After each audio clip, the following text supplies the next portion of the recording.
Ấy, được một em nữa các bạn. Đấy, này, nó dính này, nó dính này, nó dính này. Đấy, keo nó dính lông hết này. Về cho dầu.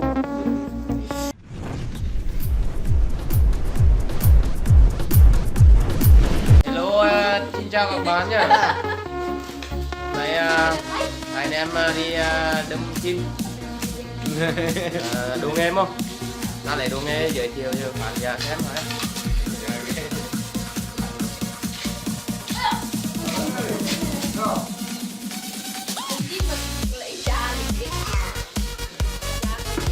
Đi đi.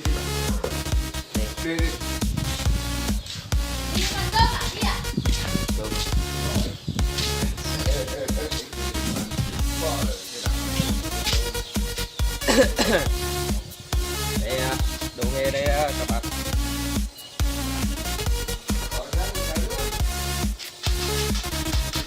Đây là những que dạ. Này đi đâm sáo nha các bạn nhá.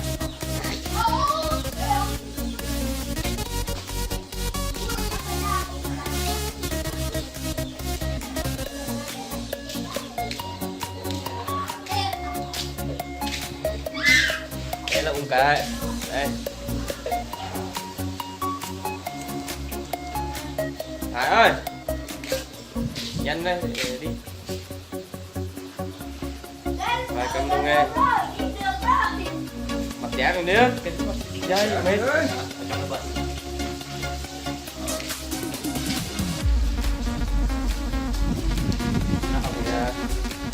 Đấy các bạn, mấy em mình đi đập chim nha. Hôm nay đi đập sáo để về nuôi chơi.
Là địa điểm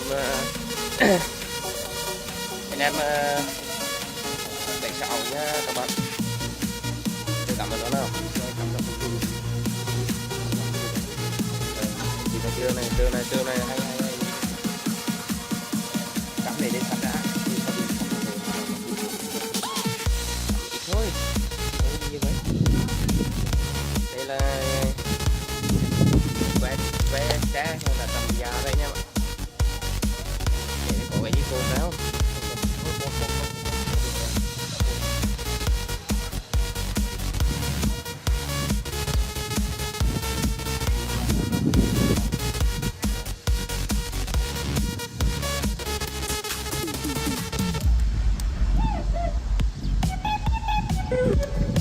để làm chơi ăn thật đấy các bạn ạ.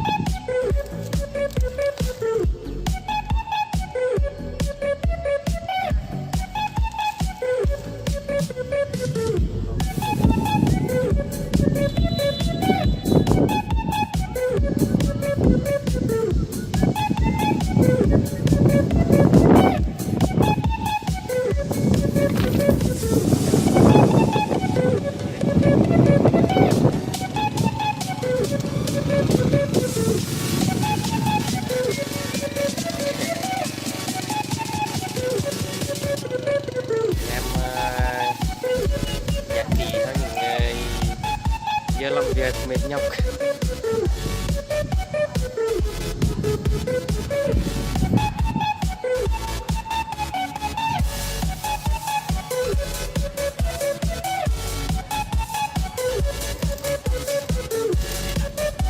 Cột, có gì cột luôn á. Không, là mình cột ở cây sắt đây. Không, cột không được. Cột thì nó cái này là phải rơi theo cơ mới được cơ. Cột được luôn. Cứ để cái này nó rơi vào. Nó rơi cảnh quen luôn. Đây những cái tre mà đã tầm già đấy nha.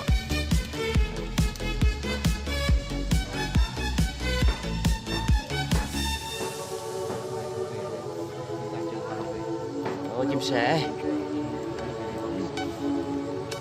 Giờ chờ người ta chưa nghỉ thì người ta nó không có về, chưa về.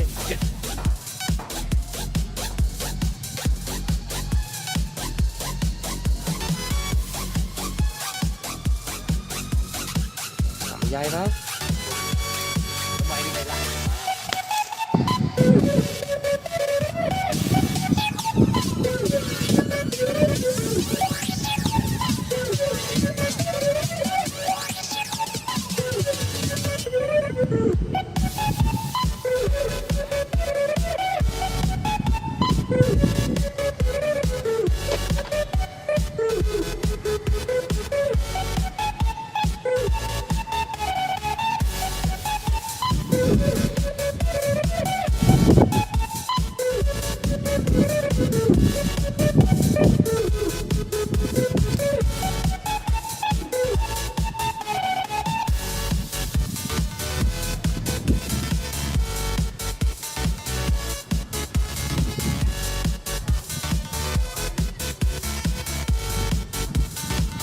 Bên này cắm dây thêm xíu này.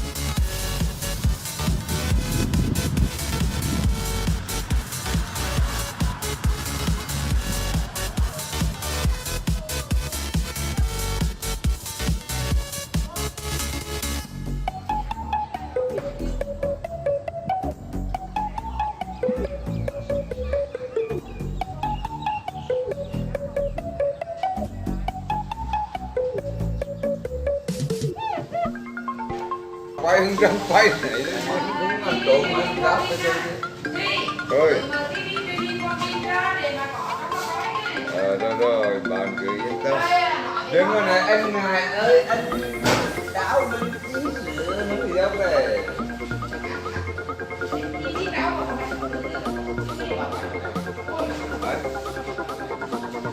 Đấy, tan chờ đấy, mẹ mù qua về đây cho bọn con này làm việc mấy con sâu sáo đấy nghe.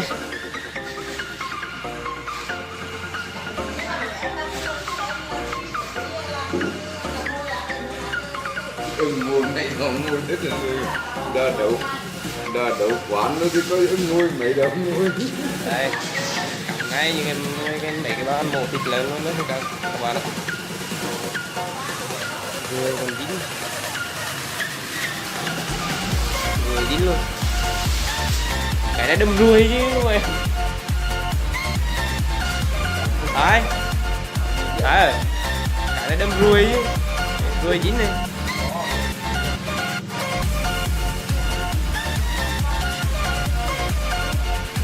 Cái này đâm, cái này đã hay.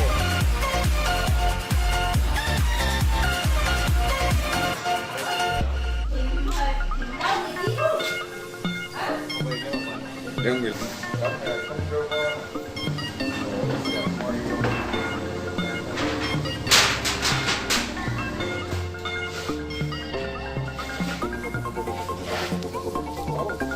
Ok vừa chỉ một em chim sẻ thôi nhá các bạn. Đây ok. Rồi được rồi quay nha. Đây. Em chim sẻ nha. Đấy. Nó dính lông hết rồi này. Đây. Đây.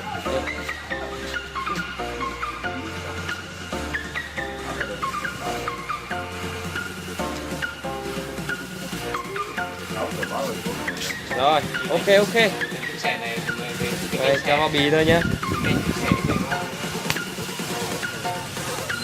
Ok, mình đọc cái góc quay ở đây các bạn nhìn cũng không được rõ lắm, các bạn thông cảm thì mình mà đi vào gần ấy thì sợ nó bay mất.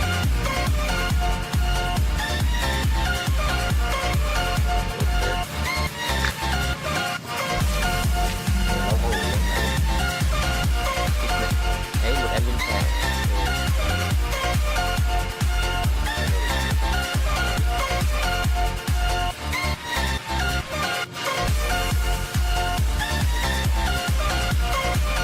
Mình ngồi đây nữa thôi. Rồi còn em gì nữa?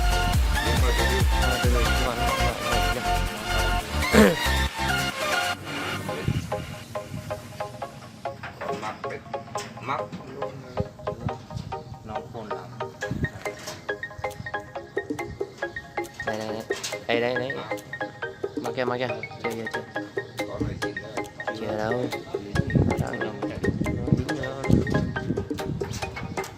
nó mà dính này nó chỉ có đi đít thôi. Này xuống lại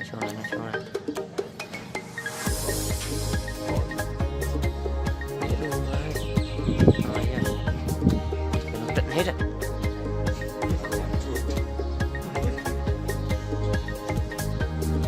Lên ba mà ăn được nè.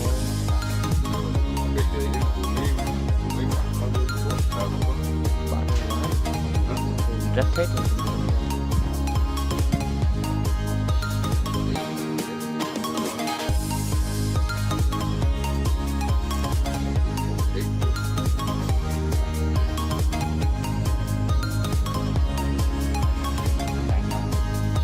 Rồi giờ mình ngồi lắp vào đi, lắp đi. Ôi ngồi đây nó thấy mình nó không lại đây được này, hiểu không? Hắn không lại đây này. Để nấp đi.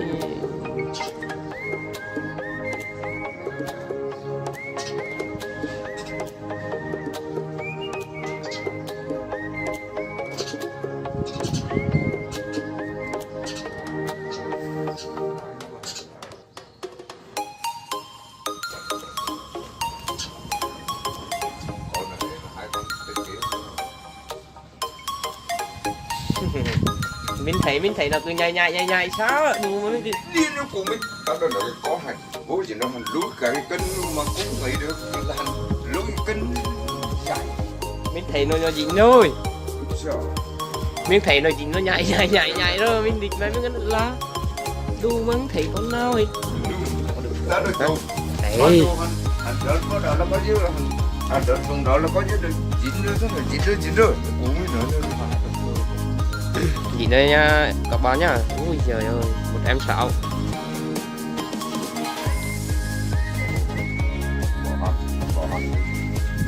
Đấy, ui trời ơi, tuyệt vời.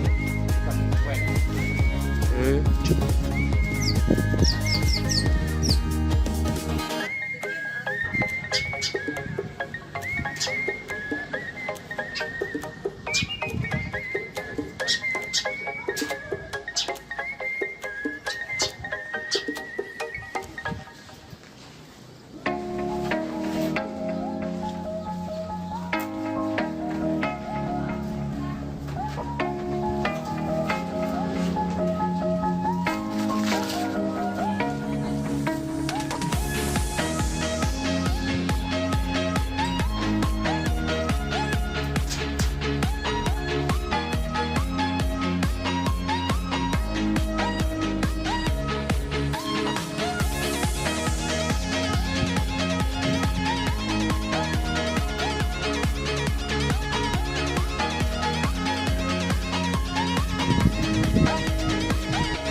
chưa?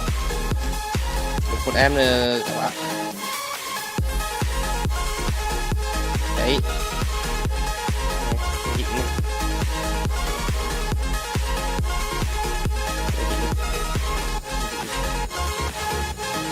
Keo nó dính lông hết này.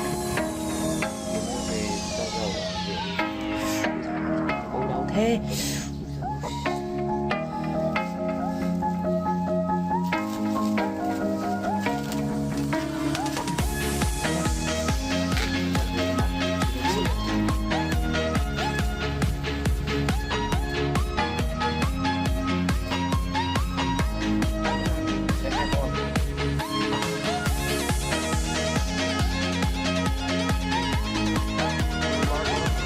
Rồi, chào tất cả các bạn nhé. Hôm nay hai em đi đường ba con.